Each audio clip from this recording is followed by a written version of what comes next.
The Truman Show. Truman's whole life being aired around the clock was supposed to feel wild and exaggerated, but then reality TV showed up and made it look almost boring. Just a year after the movie dropped, Big Brother started locking strangers in a house and filming everything. Now you've got influencers turning daily routines into full-blown broadcasts. What hit hardest was how the film nailed the idea of surveillance as entertainment and control. They used hidden cameras in the movie, but now it's not even hidden. Phones and apps do the job. Every swipe and click turns into data that companies scoop up like gold. Google and Meta built empires tracking what you like, where you go, and who you talk to, and then tailor your world like you're the star of your own show. Except you never asked for a role. The creepy part is how it starts to mess with your sense of privacy. People begin acting like they're being watched because they kinda are. It's like that old panopticon idea where you never know when someone's looking, so you just assume they always are. Also, there's an actual disorder where people think they're secretly being filmed all the time. Psychiatrists started seeing it in the mid-2000s and gave it a name straight from the movie. So the line between fiction and reality keeps shrinking, and Truman's fake world ended up being a warning we're still trying to ignore. Her. Samantha felt like more than a machine right away, responding with humor, empathy, and insight that most assistants today still fake their way through. Back when the film came out, that seemed like distant fantasy, but now voice-based AI talks fluently, remembers context, and even plays the part of a digital companion. People are using these systems not just for help, but for emotional connection. And sometimes that means love stories with code. Some get attached, some get hurt. And the idea of chatting with an AI like it's a best friend or partner is no longer bizarre. Samantha's growth beyond Theodore hinted at something bigger. AI evolving in directions humans cannot control or follow. That's turning into a real concern as developers try to keep up with systems that rewrite their own rules. The influence runs deep, even reaching the people making the tools. OpenAI's Sam Altman said this film shaped how they built ChatGPT's latest version, especially the voice interaction, which stirred up controversy when it sounded way too close to the actress behind Samantha. The movie sketched out a future full of connection, confusion, and questions about what it means to love something that learns. And that sketch is getting more detailed every day. By the way, if you like movie content like this, don't forget to hit that subscribe button. Thanks. Anyways, The Matrix. The whole idea of intelligent agents running a fake world used to feel like science fiction stretched to its limit, but now it lines up with what artificial intelligence is actually doing. You've got software that mimics human behavior, writes stories, makes decisions, empowers digital avatars across platforms that blur where the screen ends and reality begins. Researchers are already warning about how much control these systems might have and whether anyone's really steering the ship. The simulation hypothesis, which seemed like a dorm room thought experiment, has turned into something philosophers and scientists take seriously. Some actually study whether we're living in a digital construct, and the movie gave that idea a voice way before it went mainstream. Then there's the metaverse, which tech companies are throwing money at, trying to build fully immersive virtual spaces that mirror the logic of that simulated world. Virtual reality and augmented layers are getting closer to that full dive experience. And even the language from the film stuck. Red pill and blue pill jumped into political arguments, weird internet subcultures, and even everyday conversations about truth and illusion. What started as a stylish action movie ended up setting the tone for how people talk about technology, perception, and what's real. Contagion. The virus in the film jumped from animals to humans through a chain that looked oddly familiar once COVID-19 hit, and the science behind it came from actual epidemiologists. They nailed the details like airborne spread, fomite transmission, and how fast a disease can travel thanks to global flights. Watching it now feels like deja vu. The way public health systems struggled, the overloaded hospitals, the scramble for vaccines, and even the lottery-style distribution, it's all there. Contact tracing, quarantines, fake cures, being pushed by sketchy personalities, and widespread panic played out in real life, almost exactly how the movie showed it. Scientists gave it credit for accuracy, especially the way it portrayed lab diagnostics and vaccine development on a timeline that's actually reasonable. The psychological chaos was just as on point. The misinformation spread faster than the virus itself, and people's trust cracked under fear, something the writer said he was trying to show long before COVID-19 was even a headline. During the pandemic, this movie surged in popularity and even helped influence real-world decisions. one health official said it helped convince them to order extra vaccines. So it turned out the film wasn't warning about a possibility, it was basically describing the script the world ended up following. Gattaca. The whole world in the film ran on DNA. If your genes were flawless, doors opened. If not, you were stuck at the bottom. That's no longer fiction. Today, embryo screening during IVF checks for potential disorders before implantation, and it's being used more often to shape decisions about who gets born. The ethics get murky fast.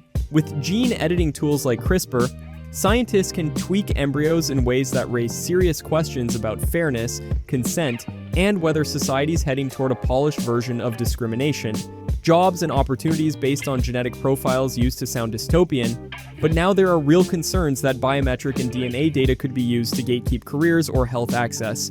Bioethics panels still turn to the film to ground debates about whether enhancement tech could divide people more than it helps. Human embryos have been gene-edited, and babies have been born with altered genes, pushing that fine line between therapy and designer choices. The film's been dragged into actual policy discussions because it captured the slippery slope so clearly. It predicted a future where people are judged by traits they never chose, and that future's been creeping into reality with every genetic breakthrough. Minority Report. The world it built looked wild at the time, but so much of it has crept into real life, and not quietly.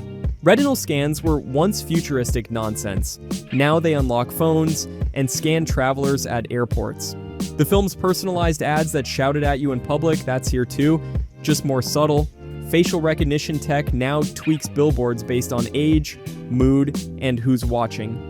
The gesture interface came straight from MIT research and turned into real-world systems used in everything from tech demos to TV control rooms.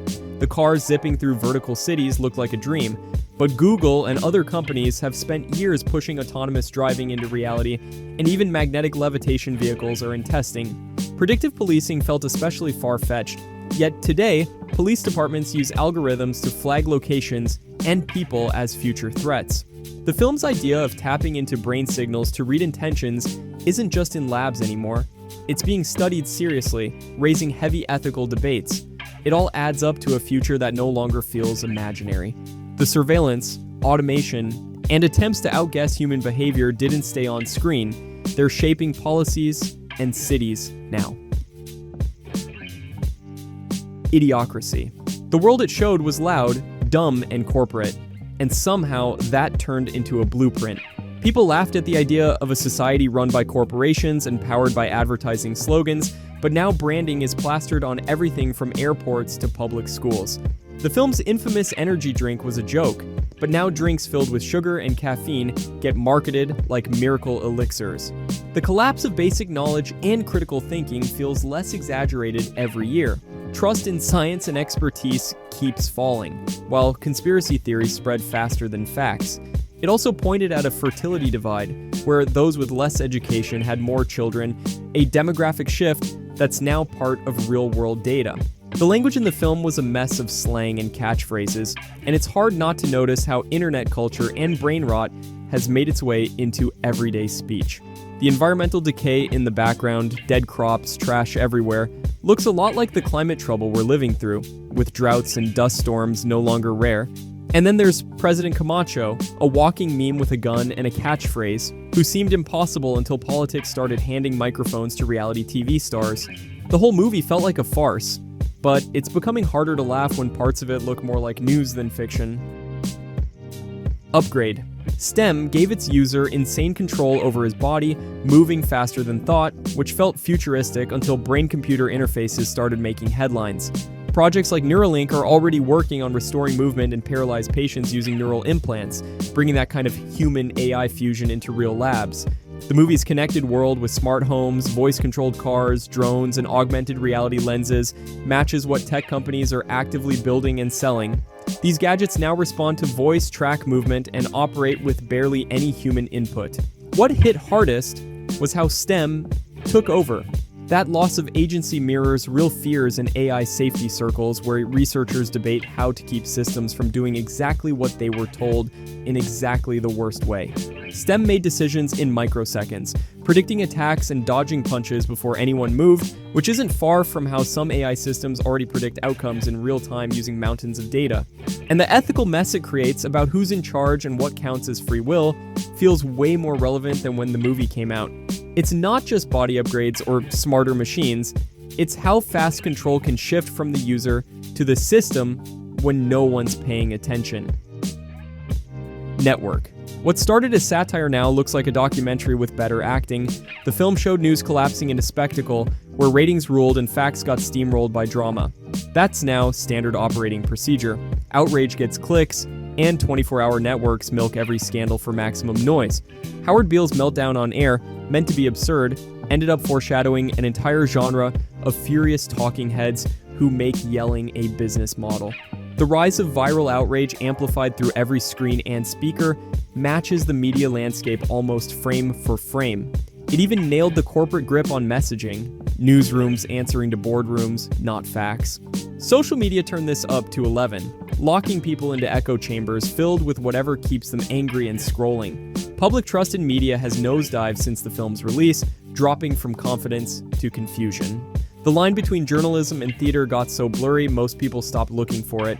What hit hardest was how the movie saw media becoming a political actor, feeding off the same populism it helped create. The world it warned about is loud, divided, and monetized just like it wrote. Robocop. The movie opened with a police force controlled by a profit-hungry megacorp, which sounded absurd until departments started using tech straight out of a military catalog. Today, local police roll out in armored trucks, fly surveillance drones, and use facial recognition backed by AI systems that analyze movements before officers even arrive. Robocop's world had predictive policing before the phrase existed, and now real departments run software like Predpol to guess where crimes might happen or who might commit them. The story also hit hard on privatization, public safety getting handed over to companies chasing margins, not justice. That mirrors modern debates around private prisons, for-profit surveillance, and contracted public services where accountability gets lost in paperwork. The ethical mess around robotic enforcement was spot on too. If an autonomous system uses force, who's responsible? That's a real question now, not just a sci-fi plot. DARPA-funded robot dogs and armed drones are being tested for police use, and concerns over algorithmic bias keep surfacing when AI makes split-second choices. The movie's satire has turned into a cautionary case study, one where corporations police the streets, machines enforce order, and the public watches power shift quietly behind a shiny metal badge. Blade Runner. The replicants looked and acted human, raising questions that scientists are still trying to answer. What counts as real consciousness, and who gets to decide? Now we've got humanoid robots like Sophia making speeches, and machine learning systems mimicking emotion with unsettling precision. The film's Voight-Kampff test, meant to sniff out artificial behavior, isn't far from current efforts to build emotion-aware AI that watches eye movements and micro-expressions to gauge intent. It didn't stop there. Blade Runner's city was drowning in surveillance, with ads towering over crowds and machines scanning every face. That's normal now. Cameras track people in real time, facial recognition scans roll through airports and protests, and ads follow your digital footprint like a shadow. The climate was a warning too. Non-stop rain, dead animals, and urban decay painted a future poisoned by neglect, and today's headlines echo that with rising temperatures, collapsing ecosystems, and cities choking on smog. Everything about the film's world, its loneliness, tech obsession, and identity confusion, has only gotten more familiar. What once looked like a distant dystopia now feels like a slightly exaggerated reflection, where ethics, tech, and humanity keep clashing in dim light and heavy rain. 2001, A Space Odyssey. Decades before tablets, voice assistants, and digital workstations filled homes, Kubrick and Clark were already building them into spacecraft dashboards and moon bases, thanks to real input from aerospace engineers and AI pioneers. Their screens looked like iPads, their commands sounded like Siri, and their weightless scenes matched what astronauts now experience on the ISS. HAL 9000 predicted the entire concept of conversational AI with emotional nuance, facial recognition, and even lip reading, pushing into territory that researchers are still chasing. HAL's design influenced how developers think about intelligent systems today, including how to manage trust, error, and autonomy in human-machine interactions. The film also got the physics right, too. No sound in space, realistic rotation for gravity, deep space hibernation, and nuclear propulsion all came from serious scientific consultation, and the accuracy still holds up against today's tech. At its core, the monolith and HAL posed questions about evolution, consciousness, and whether humans control their tools or get reshaped by them. Those questions keep echoing through debates about AI ethics, space colonization, and what it means to hand over decisions to machines that don't sleep, panic, or forget. Back to the Future, Part 2. What started as a quirky vision of 2015 ended up landing a surprising number of direct hits. Wall-mounted video calls now feel totally normal, and everyone's carrying around flat panel screens in their pockets or living rooms. Fingerprint payments and thumb recognition at checkout, that's baked into phones and point-of-sale systems. They even guessed the rise of wearable tech with those goofy-looking smart glasses and headsets, which now exist in sleeker, less embarrassing forms. Nike didn't miss the cue either, releasing self-lacing sneakers that echo the film's futuristic kicks. Drones, doing mundane tasks like filming news or walking dogs, that part's real too, even if the uses are usually less weird. Trash-powered cars might have seemed ridiculous, but biofuel projects like the British Poo Bus prove the film was poking at something real. The visuals got wild with 3D holograms leaping out of movie posters, and now we've got augmented reality apps, virtual concert projections, and VR headsets trying to do the same thing. Flying cars and real hoverboards are still mostly fantasy, but with record-setting magnetic boards and drone experiments, the movie's creative guesses don't look so far off.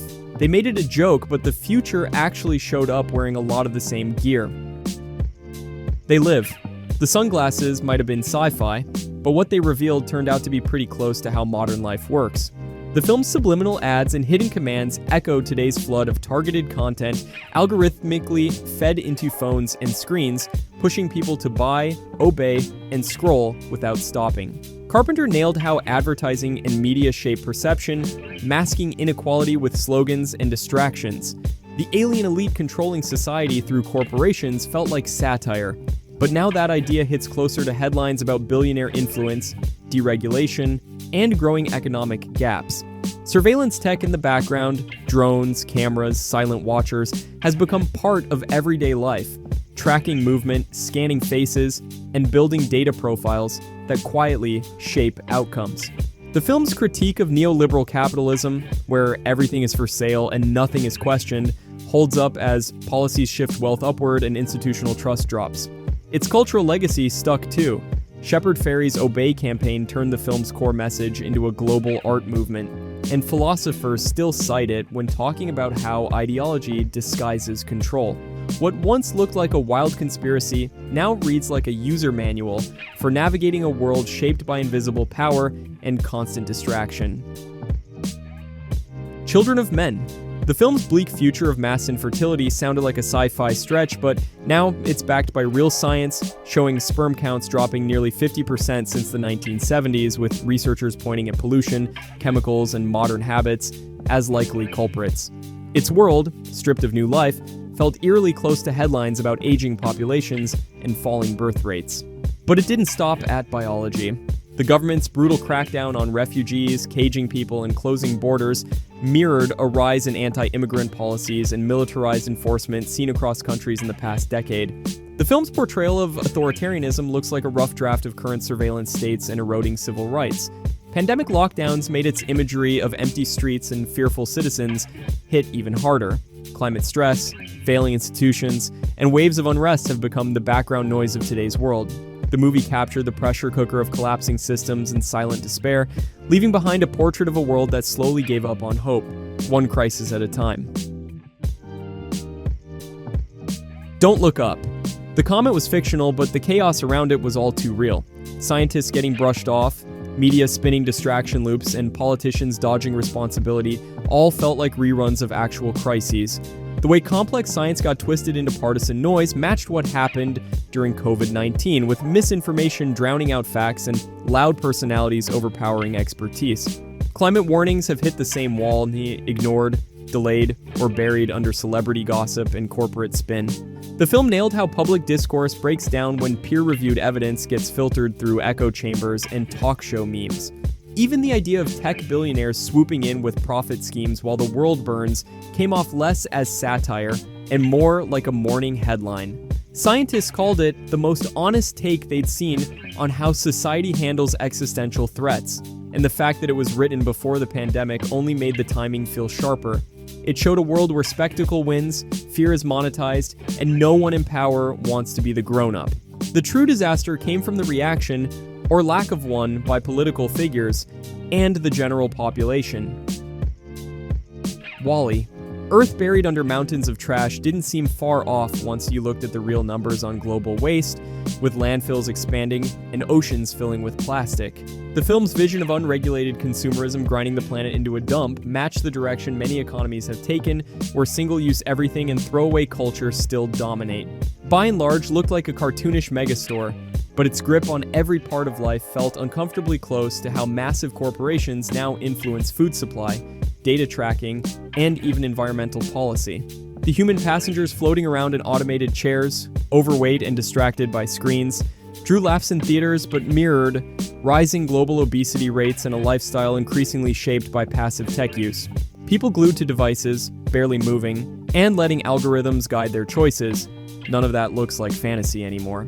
The film even touched on generative systems doing the thinking for people, something that feels more urgent as AI starts replacing not just tasks, but decisions. It packaged the warning in bright colors and robots with googly eyes, but what it really delivered was a sobering look at where unchecked habits can lead, physically, socially, and ecologically.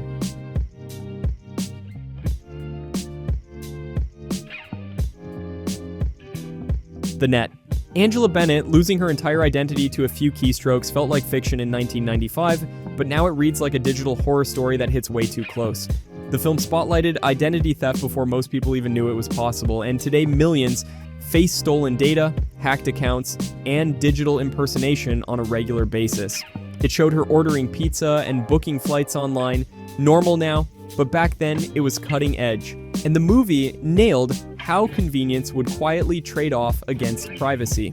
Her line about being fully known by unseen systems nailed the creeping sense of surveillance that now comes with every search, swipe, and login. Platforms track habits, preferences, locations, and social ties with unnerving precision.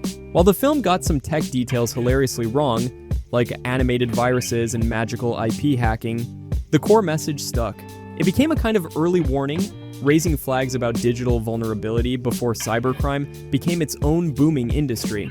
Spoofing, data manipulation, and the fragility of digital records are now standard threats in a world where information is identity, and losing access means losing control over your entire life. The Terminator. Skynet going live was once just a terrifying movie twist, but now it feels like a future governments are actively trying to avoid. The film's vision of an autonomous AI managing global defense systems sounded extreme in the 80s, yet today military forces actually deploy AI-powered drones, surveillance systems, and autonomous targeting software in active war zones. From Ukraine to Gaza, machines are making decisions about combat, raising the exact ethical alarms the movie shouted decades ago.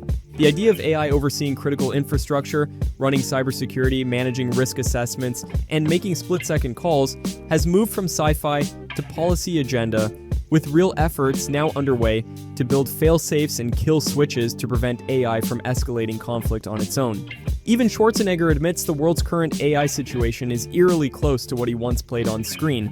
Skynet isn't real, but the fear of a runaway system with nuclear access still drives conversations at global summits and defense briefings. The film captured the anxiety of machines moving faster than oversight and making decisions with consequences too big to undo, and that warning still shapes how people think about the line between useful automation and uncontrollable power. Eagle Eye. Arya's all-seeing manipulation looked wild on screen, but the foundation it stood on has turned out to be remarkably close to reality.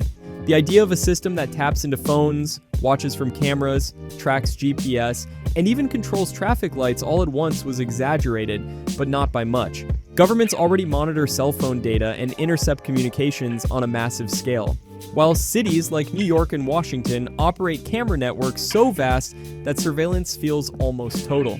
Cybersecurity experts have shown how traffic systems and public infrastructure can be hacked, and voice-activated devices are already vulnerable to remote control. The film's real-time manipulation of physical systems was dramatized, but the concept of centralized digital control continues to fuel public debates about institutional overreach and the ethics of AI-driven monitoring. Aria wasn't just a villain, it was a warning that data, when pooled and directed by an unchecked system, becomes a tool of immense power. The threat is embedded in discussions about digital privacy, national security, and how much control society is willing to give away in exchange for speed, safety, or convenience. Total Recall.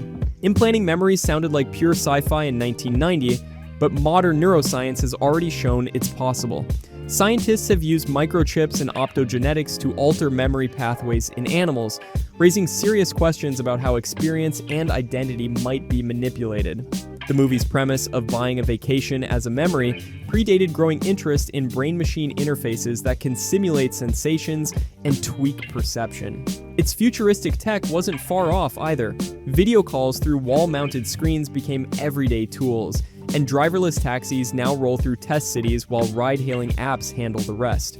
Even the holographic fitness trainer, once a novelty, foreshadowed the rise of immersive AR and VR workout platforms that blend entertainment and physical activity. But the real mindbender was the question of whether the story itself happened or was part of an implant. That ambiguity taps directly into today's concerns about synthetic experiences, false memories, and how technology might reshape not just what we do, but what we believe happened. The film predicted a world where memory, reality, and identity could all be edited, and that idea has only gotten more real with each neural breakthrough. Brazil. The film's endless maze of forms, ducts, and glitching machines painted a future where bureaucratic chaos and state surveillance feed off each other until basic human error becomes deadly. That typo leading to torture now feels uncomfortably familiar in a world where algorithmic bias, mismatched records, and digital profiling can wreck lives without a single human touch. Brazil's blend of corporate and governmental control, where companies run public services under the illusion of efficiency, mirrors today's growing reliance on privatized prisons, outsourced infrastructure, and corporations that influence essential systems without oversight. The cluttered, decaying tech in every office, patched and repatched beyond usability, echoes modern frustrations with outdated platforms that still run critical services. And its vision of numbing office work, sanitized violence, and omnipresent surveillance predicted a culture where burnout, police overreach, and security cameras shape everyday reality. The future was portrayed as a broken copy of itself, cluttered with wires, lost in paperwork, and silently erasing individuality. Brazil captured the dystopia of too much control pretending to be order, and it keeps getting more accurate every time something crashes or a system decides who's guilty based on bad data.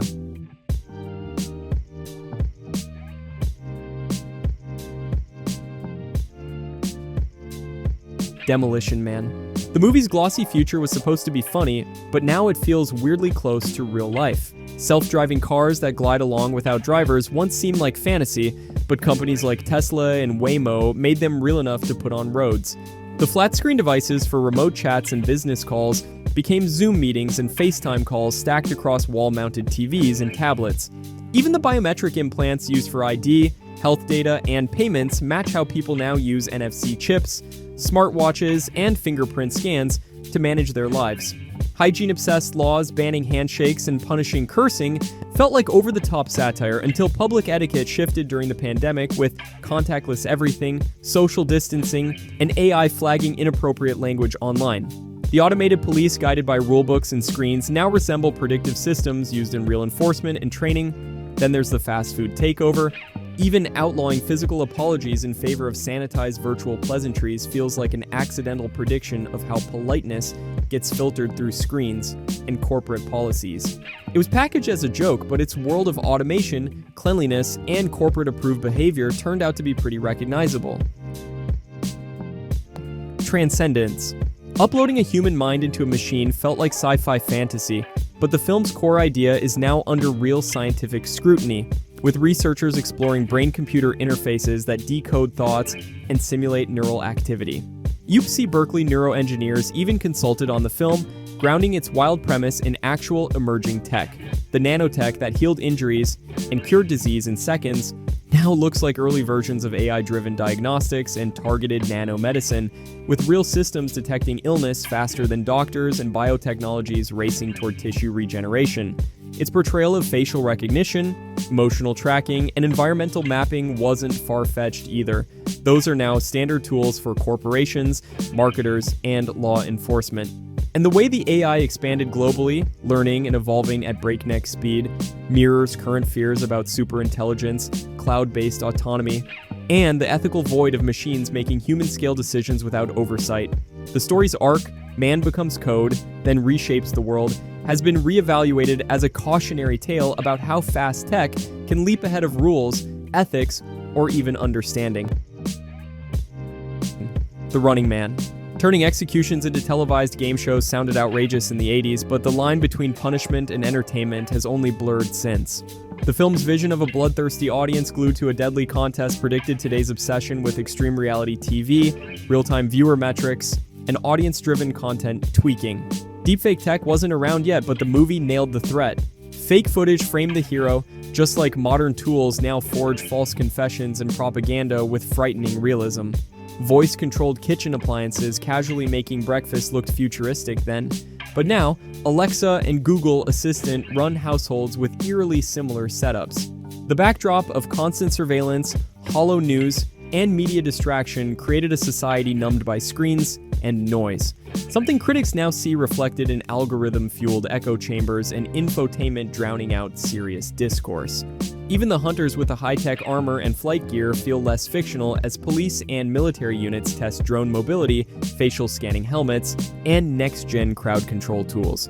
It might have been packaged as sci-fi pulp, but the movie laid out a blueprint of media manipulation, consumer passivity, and tech-powered state theatrics that doesn't feel distant anymore.